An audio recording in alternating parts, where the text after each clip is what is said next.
Good evening, Liberty lovers. It is time for Why Libertarian. My name is Matthew Struck, coming at you every Tuesday at 5 p.m. Eastern. Tonight is going to be a pretty interesting one. Hopefully, I've flipped the link over to Maj Toure. Hopefully we'll get a chance to join us if he can get this to work out for his time schedule and get in here. So, and I would really love to hear his opinion on this topic. So before we get rolling, just make sure to like, comment, subscribe, retweet, hit the notification bell, whatever you need to do in order to get this messaging out there to let people know the libertarian message and hear what we're talking about. So this evening, what are we talking about? Well, after the events from January 6th, there was a big division amongst people that were talking about whether or not it was warranted to go into the Capitol, whether the Trump supporters and the MAGA supporters were, now they're being called terrorists and put on no-fly lists. And I got some other scary stuff to show you afterward in terms of the police state and the surveillance state and how they're kind of tracking those people and making their lives a living hell now. And then we had a First Amendment issue that came up right after that. But the first question that really kind of came up for everyone was this idea of, all right, there was some force used in the MAGA supporters and, whoever else might have been mingled in there, getting into the Capitol. So is force allowed if it's the state? What's the difference between that and, force applied to the peoples and the businesses that were affected by the Black Lives Matter protests and more specifically the riots that happened around them? And it all relates back to the non-aggression principle, right? Like libertarians and caps, if you're within this world, a lot of this has to do with the non-aggression principle and whether you're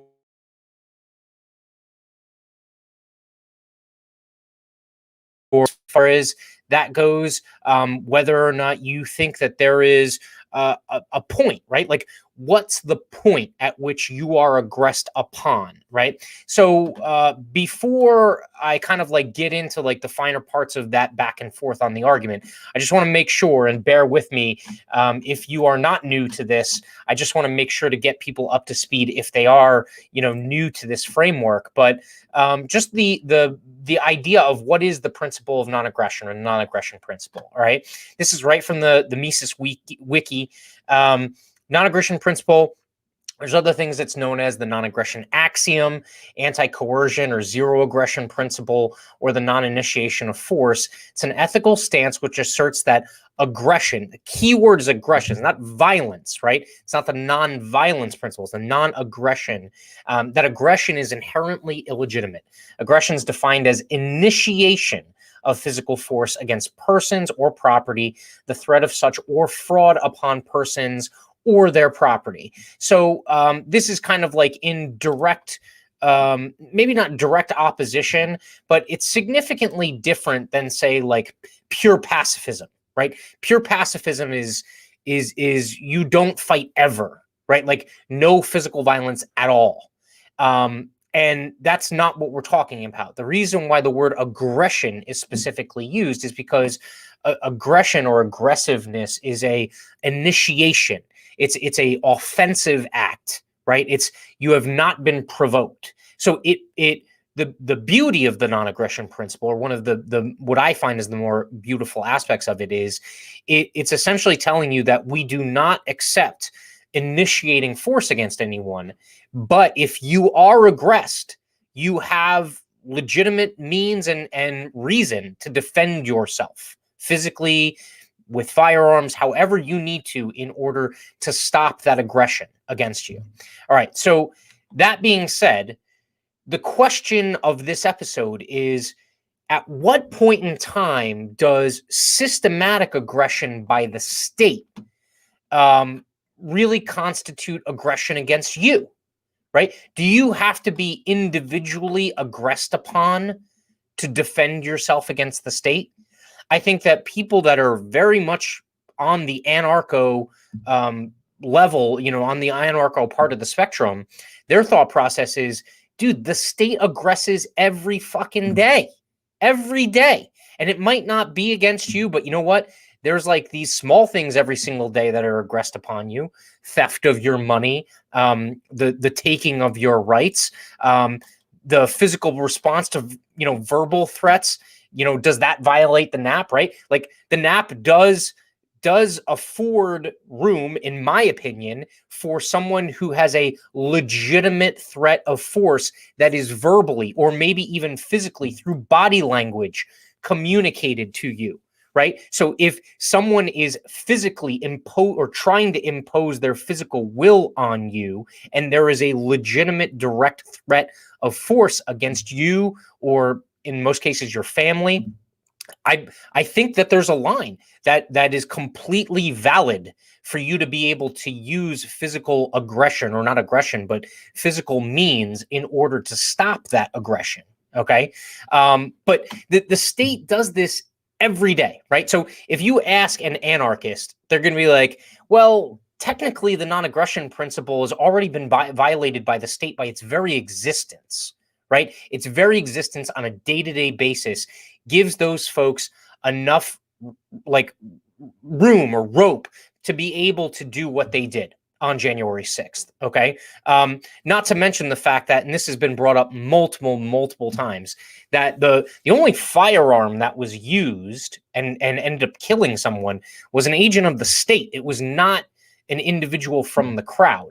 And this is something that I think is really important to understand in the context. Obviously, there's some purer interpretations that we could go into here, but I mean, that MAGA crowd represented probably what, 1 million firearms, 2 million firearms. Had they come to that event strapped and decided to just waltz into the Capitol, because if those Capitol police tried to put up a fight against that many people with that many firearms, it would have been a slaughter. Okay, they would have had no problem getting in, and it would have been a slaughter if they so chose to, but they didn't. I think there was like 2 or 3 arrests from folks carrying guns, because it was, their I mean, technically it's their right to carry and defend themselves. Even though DC is basically a socialist city state, but those folks were detained and arrested because they were carrying firearms.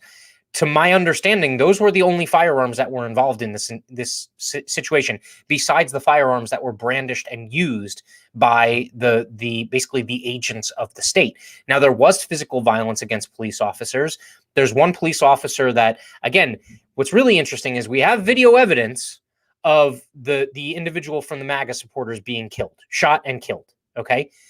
There was another report of a police officer that was hit by a fire extinguisher and died later on. Originally, they said it was a police officer that was, I believe they said had succumbed to physical exhaustion or something like that. I think it turns out that they were hit in the head, and some complication to that resulted in that officer dying. Again, all of these things are tragic. Okay. I'm not making light of the loss of life. If anything, the non-aggression principle very much reveres life. It reveres, the individual's property and life. Okay. On both sides of the interaction.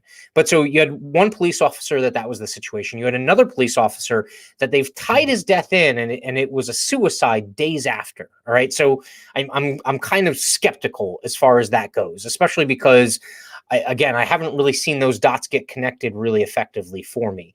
But so that being said, the use of force by the Trump supporters was mild compared to what they could have. Okay. Doesn't necessarily make it legitimate, but it was mild compared to what they could have. And on top of that, were they aggressed upon, right? Has the state been aggressing upon them constantly, right? Has through its indirect or direct connection to many of the things that they've been subjected to over the last 4 years, have they been aggressed upon? I mean, pretty much everyone in the country has a legitimate gripe against the state, right? Whether it be taxes, whether it be, licensing laws, any attack on your freedom and your liberty technically could be looked at as an aggression, right?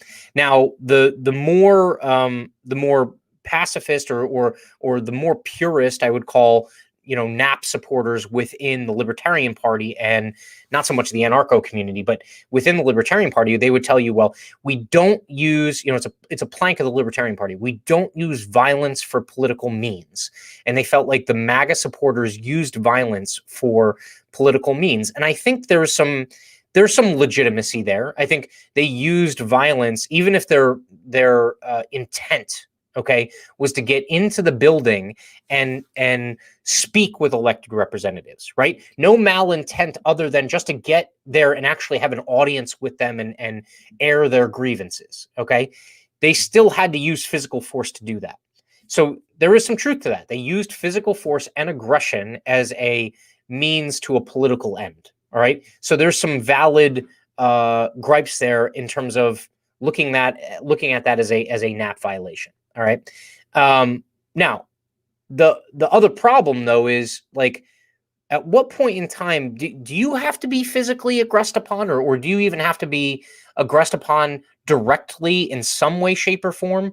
Or can it be the person next to you and you self-identify with them and go, well, if the state can aggress upon them in this manner, I'm next, or I could potentially be next. Does that now give you license to say, look, that's kind of similar to that situation where, someone's in your face and they are presenting a legitimate physical threat to you, whether it be verbal, physical, or both, right? That's kind of analogous, isn't it? Right? Like I'm not going to default. I'm not going to default to the Holocaust example because it's always gets used, and I'm not Jewish, so I don't get to use it, okay? Or at least I can't use it effectively because I'm not speaking from firsthand. But what I can do is I can look at other situations of aggression. So, for instance, what about the Uyghur Muslims that are being taken to, re-education and for the most part, concentration camps? If you're a Uyghur Muslim that's been taken, you've already been aggressed upon. But what if you're the dude still sitting there and your wife and kids have been taken? Or your wife has been taken and been basically, made so that she can't have children anymore, right? Sterilization is happening, right? So am I now able to aggress upon the state because someone in close proximity that I identify with has been aggressed upon, and now I fear I'm the next one? What about people in Hong Kong, the older people that are loaded onto the buses and sent to the re-education camps? That's effectively aggression. That's the taking of people's liberty. It's essentially taking them hostage and then brainwashing them and propagandizing them directly to get them to change their mind, or at least beat into them a change of mind and change of perspective. Are you able to fight back in that case, even though you weren't the one who was directly put on the bus? In my estimation, I'm a yes. Dude, I'm a yes, because I think that in that situation, the state has already. Now, here's the other issue that we run into. A lot of libertarian and anarcho concepts work really well, or at least all of these kind of like what ifs kind of go away in many cases if the state doesn't exist, right? Like, that's another issue here. If the state or the cathedral or whatever you want to call it, the oppressive authoritarian top-down centralized structure, okay? If it doesn't exist, these things become a lot easier, right? Like the gray area shrinks, all right?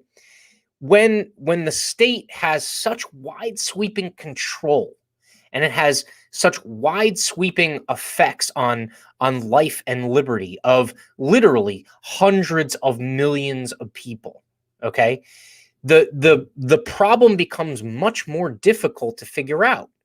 Now, I think at the end of the day, most people would say, look, I don't think the people in that crowd chose correctly, right? I don't think they chose correctly in the moment. I also don't think they chose correctly from a strategic standpoint. They were almost baited, right? Like this, whether it was directly facilitated or this is just politicians not wasting a good opportunity, right? You don't waste a good crisis. They were baited into that. And they had to be smarter. Those people need to be smarter in that situation. Nothing was gained from that. Okay. Now, if you're a collapsitarian, you're looking at it and you're like, well, no, there's a good there's a good end there, right? Like that is one step closer to the point where we can just burn everything down and rebuild it, right? But from the context of those individuals and what they thought they were going to accomplish, it had the direct opposite effect, right? And we can get into the I don't even think the conversation about whether or not their intent was correct. Like, I don't even think that matters. Like, whether it was for Trump, whether it was for a legitimate voting system, like outside of Trump and what happens to him, whether it was for a feeling of being, that lack of representation in DC, all of those things aside, I think the question really becomes, if you aggress upon a structure, okay, because again, you got AOC out there going, well, we almost lost half of the elected officials. They would have all been assassinated. Come on, like, I didn't see any of that. Like, if you're going to go in and assassinate officials, you're not coming strapped when you got 2 million guns, 1 million or 2 million guns at your disposal, sitting at home in the gun safe. Come on, all right.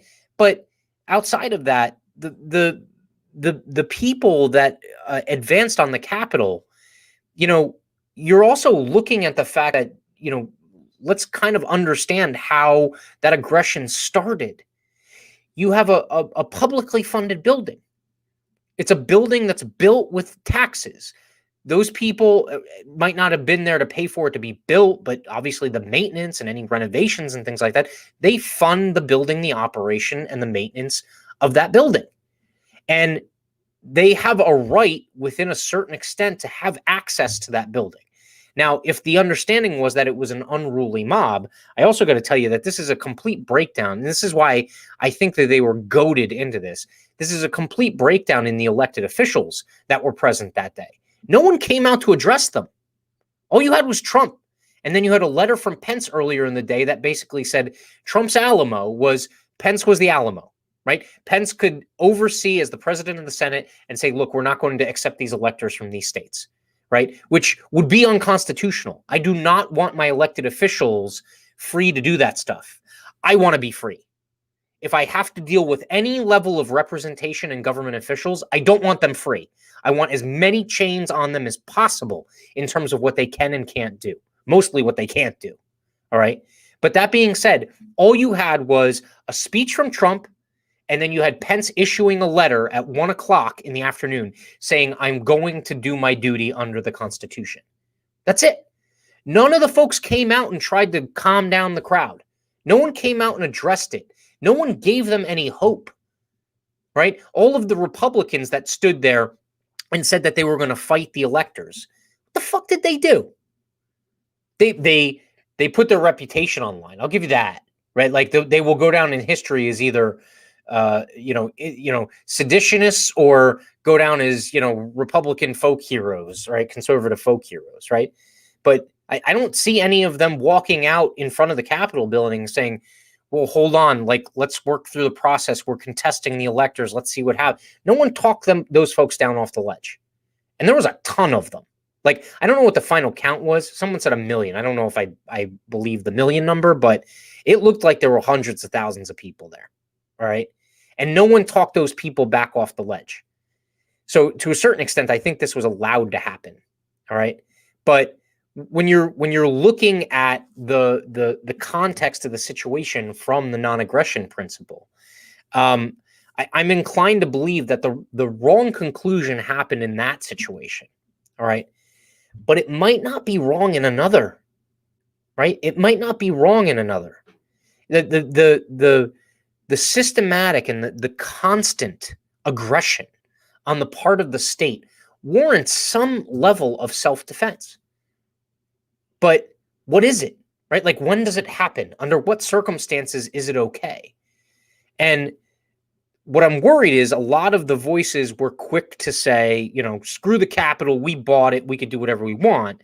And a lot of the voices, I mean, it's emblematic of American politics. And the other voices were like, no, you never do that. That's a political means, but it's much more nuanced than that, right? We're going to get into it later tonight with on the Blue Star Union live cast tonight at 9:30. All right, so if you get a chance, tune into that in 4 hours, and we're going to be talking First Amendment. We're going to be talking, social media, big tech. We're going to be talking whether or not that's a First Amendment breach. What happened after this, right? But let me also share something with you that, like I said, is ultra scary, dude. Like and again, this really kind of fits into this, it really fits into this, kind of surveillance-y state aggression, just constant aggression narrative. All right. This is an article on Gizmodo. And so Parler users, I believe there was a data breach. And what happened was Parler, as independent as it is, still retains, like, I'm totally leaning in the direction of complete decentralization. Like I am looking at blockchain options. I'm pretty sure I will take anyone who wants to watch along with me on a journey of how I port some of these things over there. And for a time, I will live on both platforms with the understanding that one day I may be completely on the blockchain, so that I am not subject to anyone else's control or management or use of my security information and my data. Okay, but so this is a data breach from Parler, and all of the red dots are GPS coordinates of Parler users that I think most of them went on live feed with video, but I'm not completely certain if it's just that. But this is essentially an overlay of what can now be tracked using those folks' data. And these folks are now going to be deemed as enemies of the state if they haven't already. They're being added to no-fly lists. They're being, in many cases, they're being shut off from payment processing, okay? And the other thing you have to remember is, and again, we'll get into this later tonight, but this is like a cultural cleansing. It's no different than what the Chinese are doing to the Uyghurs, or at least, we haven't started systematically putting people in camps yet, but we're definitely freaking isolating them. We're criminalizing them. A lot of these folks may or probably will end up in prison. So there's not a ton different. It's close. At the very least, it's close. But there's this cleansing that's going on. You have people that are being subjected to things like this that weren't even there, or they were there, but they never went into the building. But this just goes to show you how far they can go. They can take this data, track your whereabouts, and now charge you with basically a capital offense for breaching the Capitol building. Again, a building built, bought, and paid for and maintained with, our taxes and our money. But that really brings me back to this idea of it's not so cut and dry. You can't say, like, the nap works fantastically when it's two guys in the alley outside the bar, right? Like that's how that works fantastic. It's so cut and dry, right? Or at the very least, the gray area is minimal. When it becomes the state that is this ultra intrusive, just I wouldn't even call it an octopus. I mean, an octopus only has 8 arms. This thing is like infinite arms. Like it just involves itself in everything. It is a virus. Isn't that ironic that we're in the middle of this COVID shit still, but the state is probably a way worse virus than COVID ever will be. And governments will kill way more people than diseases ever will. And this is the state of things, right? Like the state is the state of things. And how can we apply the non-aggression principle and still be consistent? For me, and I don't know if Mosh is going to be able to get in here for the last couple of minutes. I'm keeping my eye out for him just in case. But for me, the issue really becomes, where do we draw the line? And is it even cut and dry? It might not be. It might not be. I mean, the beauty of certain types of systems, especially within the anarcho-capitalist world, is that they're organic, right? Like they ebb and flow. And that means that there are certain kind of outcomes that that change as to whether or not we're willing to accept them based off of the circumstances, and also based off of the time frame and what happened around them. And this is one of those situations. I mean, for me, again, I think my take home here is that the supporters picked the wrong door, right? Like, they had two doors they could walk through. They could stay there, make their voice heard, be as loud as possible, okay? And the other door was, let's bum rush the Capitol and just see what we can do and steal podium. Now, what's funny is most of the people that were in those photo ops that were basically the height of hilarity, the coup that included stealing Pelosi's podium and taking a dump in the hallway, and some moron Viking with an American flag painted on his face. They weren't even Trump supporters. I mean, the dude who stole the podium hasn't voted since 2002. Okay. But, they chose the door where they ended up essentially causing more problems than it fixed. In fact, it didn't really fix anything, right? If anything, you come back with the cathedral got stronger on January 6th. Let me say that, right? Like, regardless of whether or not they violated the NAP or not, the cathedral got stronger. And that might also have to be a calculation. When you're in the heat of the moment, you might not always be able to calculate those odds. But if you do have a lead up like this, someone's got to sit there and calculate and say, okay, what outcomes can come from this event? And do they actually move liberty and freedom forward? Or do they actually help me as an individual retain my liberty and freedom? I think the answer in this case is it didn't.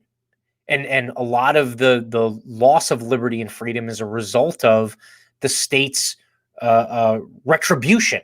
Okay.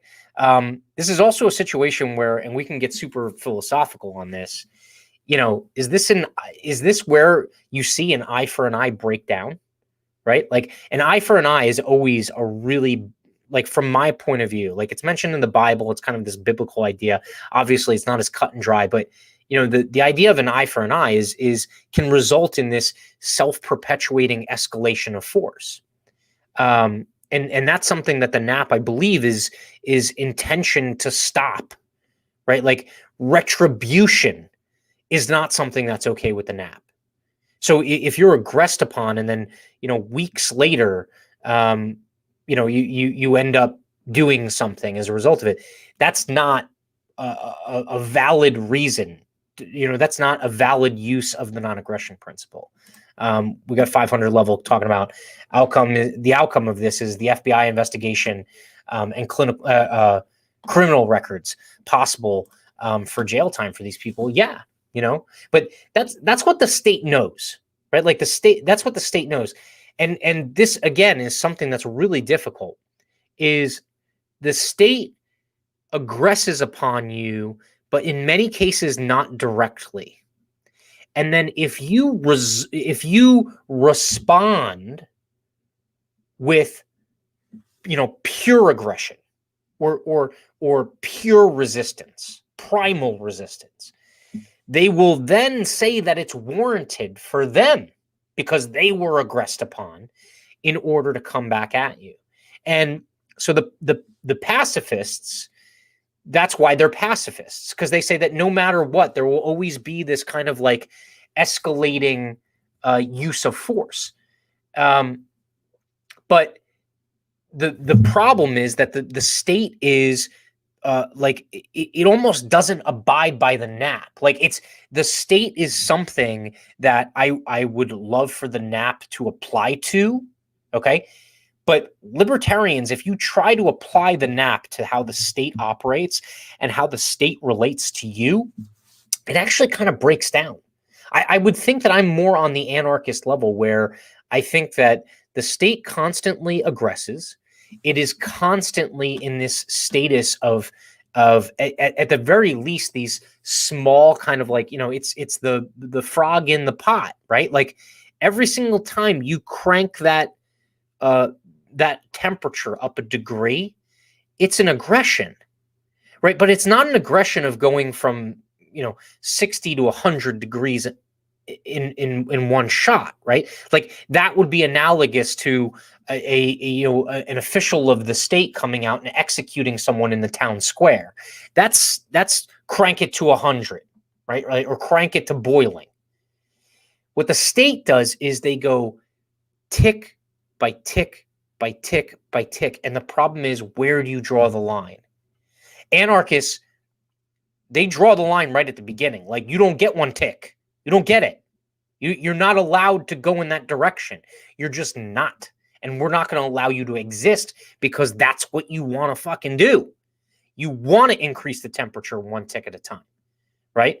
But for most of us, you're reticent to, right? Like, there are people out there that are fighters that are willing to say, no, 1 degree, I'm on you, right? Like, you're not going to let this happen. And then you have other folks out there that are like, look, I got a lot to lose. I got a family. I got a house, which, by the way, you don't own because you have to pay property tax on it. I have, I have this, I have that, I have this commitment. I'm old. I'm whatever. There's all these different justifications for not stopping and appeasing the state by allowing them to ratchet up that temperature one at a time, at a time, at a time.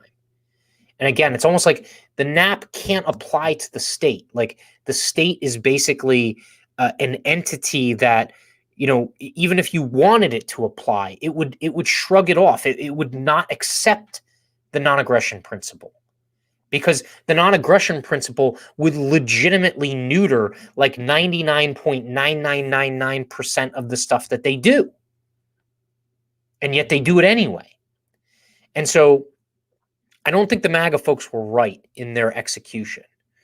But I think that there's really, like, coming a day, like, I'm really beginning to believe what a lot of the people are talking about in terms of secession.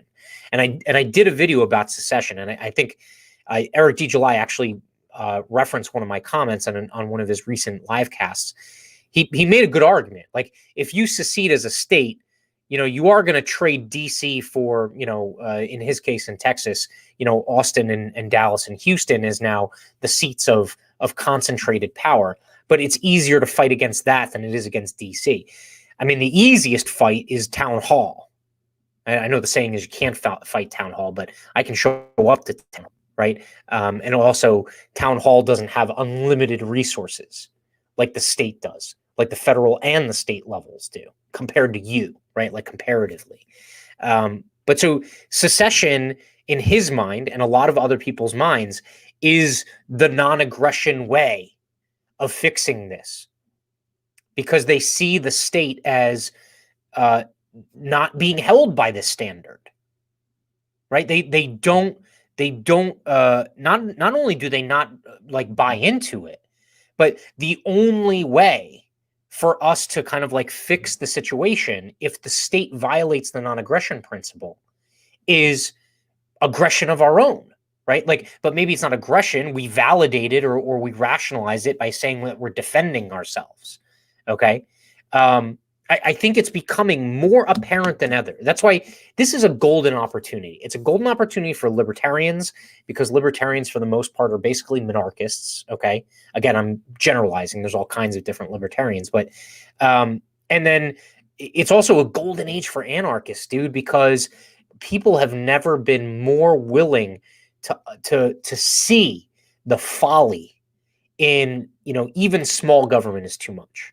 Because the nature of government and the state is to grow, to increase its power, increase its influence, increase its say, right? And I'm of the mindset, like, I went down that rabbit hole. Like, a lot of people, they're coming in right now. What's funny is they're coming into the libertarian movement, and you see these announcements that are like, I joined the Libertarian Party today, and people are like, congratulations, yay! And my response is, wait 6 months. You'll be an ANCAP, right? Like, that's because that's the way it has been for me. My awakening, I was a Ron Paul person, okay, that really kind of started to pay attention. And then I was a big-time Gary Johnson supporter, despite the fact that I thought he wasn't a great candidate, all right? But he had some merits, and they were my gateway into the Libertarian Party. But once I committed, it was like going down a slide. Like once you commit to the slide, the next step is it's ANCAP. It's anarchist. Okay? In the most beautiful way, because it is freeing. Like when senior ups, like higher ups in the Libertarian Party and the Libertarian movement talk about like freedom, like I wish I could show people what I feel right now. It's almost impossible, but it's existence altering, right? It is that aha moment that is like it's nirvana. Okay, the closest parallel I could say is if you're a believer in Buddhism and karma and all this other stuff. Okay, it is nirvana for this life.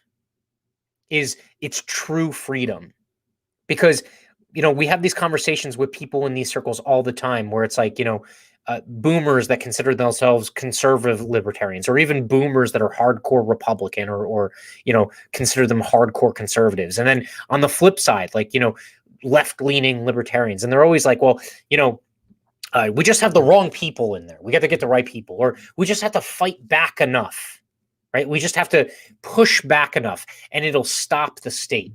The state doesn't abide by the non-aggression principle. They couldn't give two shits. They look at it as, even if they think about it, it's just a speed bump. That's all it is. They just realize, all right, we have to turn up the temperature slower so that when the frogs boil, they don't jump out, right? If we crank it all the way up, they're going to go, you aggressed upon me, we're going to revolt. So they don't do that. They find a way to slowly do it and just slowly aggress upon you. And that's the thing. Like, I'm really fighting myself. I don't want to use the word microaggression, because then I would have to fucking go vomit in the bathroom. But that's kind of what it is. Like it is these small calculated aggressions that add up over time to just an egregious thing, to the point where we are no longer free, right? Like the majority of people out there, I was watching, this is fantastic. I was rewatching the Dave Smith, Nick Sarwark debate that happened about a year ago at the Soho Forum, talking about who the candidate should be, or what the qualities of the candidate should be at the top of the ticket for the Libertarian Party. And both of them had valid points. I would say I'm most certainly more on Dave's side of the aisle, probably 95% on Dave's side of the aisle. But there is this there's this mindset that you have to understand from that debate that is still a rift within the Libertarian Party. You can see Nick arguing for, we have to go slow. So like when they crank it up slow, we got to try and crank it back down slow. Or we got to, find people so that when they convert people, we convert one or two, and that way we can outpace them over time. And Dave is talking about like a movement where like, let them crank it up 1 or 2 or 3 or 4 degrees, but let us crank it up one that sticks, right? Like let's crank it up one that's permanent, so that when we convert someone and we open their eyes, they are awake. Like Nick kept using the phrase awake. I forget if Dave started waking people up. I think Dave used the phrase wake people up too. But like, I can't even begin to overstate what it means to wake up in this way. It is an amazing thing. And once you kind of start down that slide, if you do enough work, if you kind of like read enough, you get to that point. And the point is, you can't stop those microaggressions, right? Those little aggressions, those calculated stepwise aggressions that the state uses. You can't stop them, because if you thwart them here, they'll do it here, right? That is the nature of how they do it. They will find an end around. The Alamo was supposed to be the Bill of Rights, and they fucked that right to hell, right? Second Amendment shall not be infringed. Where are we? Huh? Boys and girls? We're not infringing on the Second Amendment? Bullshit. We've never infringed more on the Second Amendment. We're not even close. Like, the Second Amendment has completely been obliterated. They essentially rewrote it, changed the meaning of words. They just ignored words within it. But that hasn't been like a, pure Second Amendment and then no guns, right? It's not that. It's this stepwise aggression to take away liberty and freedom. And at what point in time do you draw the line? Well, I'm going to try and get Maj on here at a later date. Looks like it didn't work out. But I know from Maj's point of view, like, he wants to fight, like, he's ready to go. I think the answer is we either need someone who has the magic pill to find a way to kind of beat the state at its own game, which I'm not entirely sold on. That they even exists, right? Again, they've limited assets, limited personnel, unlimited assets, unlimited personnel, unlimited reach, right? So, are you ever going to be able to get to a point where you can find an end around or outflank them or something? I don't think so. I don't think so. And I think if we do begin to fight the fight, it needs to be it's going to get out of hand really quickly. So secession might be the only answer, right?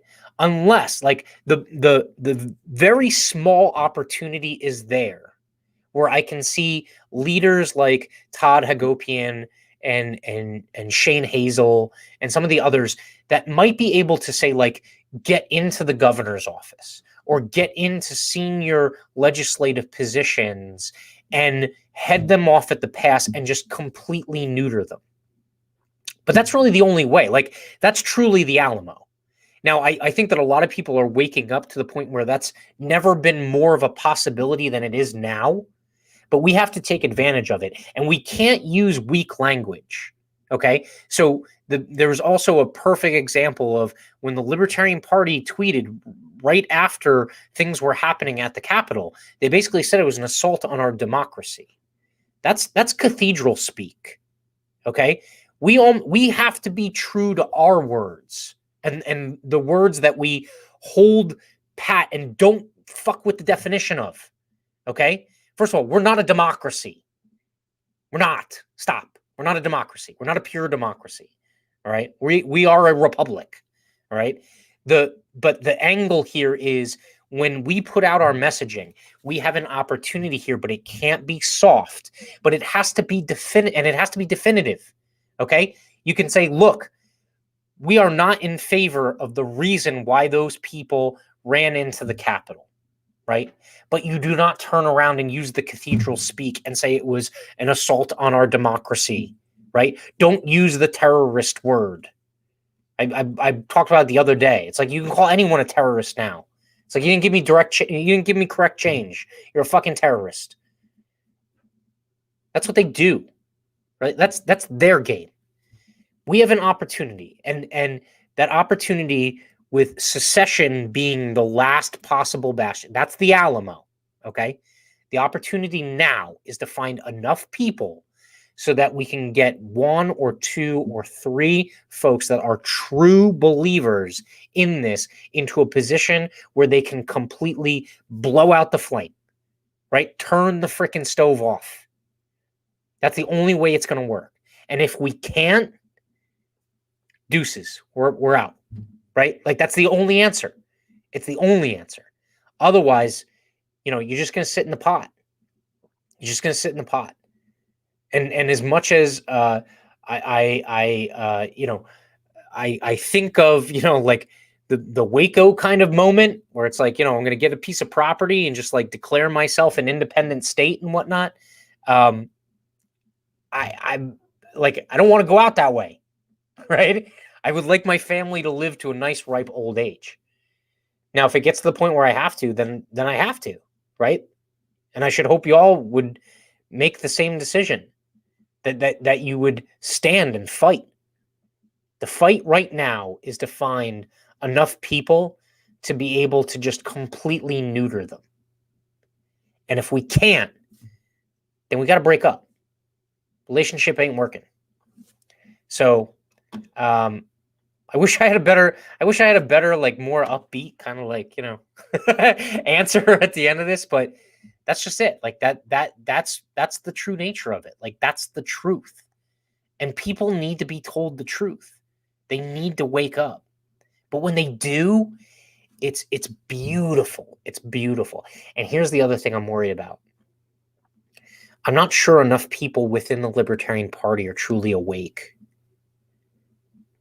Something else that I got from watching that debate between Nick and Dave was Nick found a really good way to rent people, like rent votes.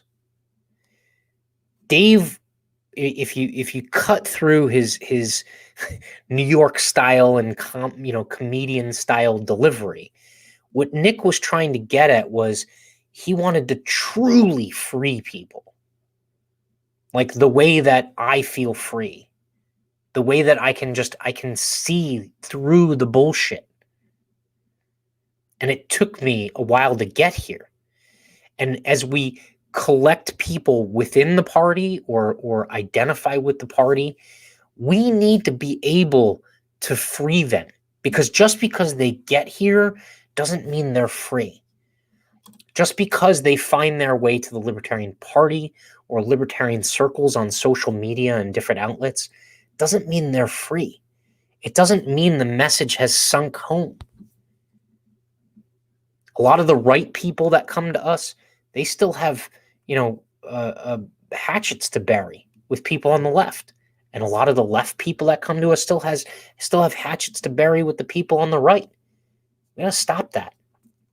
If anyone's watched the movie Divergent, okay, definitely not a libertarian movie, or at least, I guess maybe the end, part of it is libertarian, but the overall setup of the community is not optimal. Okay, it's essentially socialism, and then it breaks down. So I mean, fantastic. We see that fucking sucks, like we know it does. But in there, whatever house that you're in, right, whatever faction you're in, if you go to another one, you discard your clothes, you burn them, you get rid of them. You are no longer part of that former faction. You are part of this faction now. And I'm not saying that we need to bring libertarians in and say, okay, you can't leave, right? Or you have to vote libertarian. That's not what I'm saying. What I'm saying is we have to find a way to shed them of all of that bullshit, all that baggage that they carry with them from before, their life before listening to the message. And then when they listen to the message, we have to find a way to get them to the bottom of that slide. And I know it worries a lot of libertarians to think that anarchism is the answer. But I'm telling you, the argument has never been more valid. It's never been more accurate. The state doesn't abide by your rules. And as many rules as you try and put on it with the Constitution and the Bill of Rights, it doesn't give a shit. It exists to get more power, increase its reach, its influence, to extract more from the people and give to the few at the top of it. That's it. That's all it does. And no number of rules and stuff. Here's the other thing. When like people talk about, say, like gun control, and they say, well, gun laws don't stop illegal gun use. They stop lawful gun users. The same applies to the state and the government. You can't apply rules to the government. They break that shit. They do it almost immediately. They break their own rules. You see them all the time. There's no rules that you can put on the government or the state that is going to stop it from doing what it does. And that directly relates to the non-aggression principle. You and me, free individuals, non-aggression principle is a fantastic, fantastic thing. When it's between the state and me, or the state and you, and I see what's happening, the non-aggression principle kind of breaks down a little bit. Because the state doesn't give a fuck. It doesn't care. It is willing to break the non-aggression principle from the very moment it starts. They won't even recognize that it's a good idea. The state has this idea of law and order where they create laws that are based off of however the fucking wind blows. They have no non-aggression principle. How's the non-aggression principle playing out for the state as it relates to Yemen right now? It's not. They don't abide by it. And that's the other question. When you see that shit happen overseas, right? When you see what Ron Paul was talking about with Iraq and Afghanistan, when you see with, what Gary Johnson was talking about with what was going on in 2016, and when you see what we were talking about all along here in 2020 as it relates to foreign wars and stuff like that, those people aren't different than us. They're people. They're human beings. And the state, and in many cases our state, the one that we allow to exist, is fucking killing them. The non-aggression principle does not apply to the state. I wish it did. I wish we had more individuals within the state that revered it, but they don't. They make up their own rules. Even the ones that would consider themselves like, constitutional conservatives that are Christians, they break Christian rules all the time. They don't follow rules. So that's what's really difficult with this conversation. And it really leads me to believe that at the end of the day, the answer is not, the answer is not pure pacifism. It's also not pure aggressive behavior against the state. That also would result in not the desired outcomes, or at least any positive outcomes. I think it's twofold. We got a shot here to completely neuter it. Find us some people at the state level that will then take those states, literally the states, take those states and tell DC to fuck off. Stop tax money from going to them, kick all of their officials out of the state, and basically say, you have no domain here anymore. Whether it's an actual secession or whether or not it's just an administrative, ironically, put up a wall between DC and your state so that they can't cross over. And they're going to fight like hell to try and fix that. The only other answer is a true divorce. It is to get out of the way, because that abusive husband that lives in DC doesn't care about the NAP, doesn't abide by the NAP, and has unlimited resources. And like I said, does some sinister shit. Doesn't beat you up all in one shot. It just picks at you and picks at you and picks at you with these small little aggressions over time.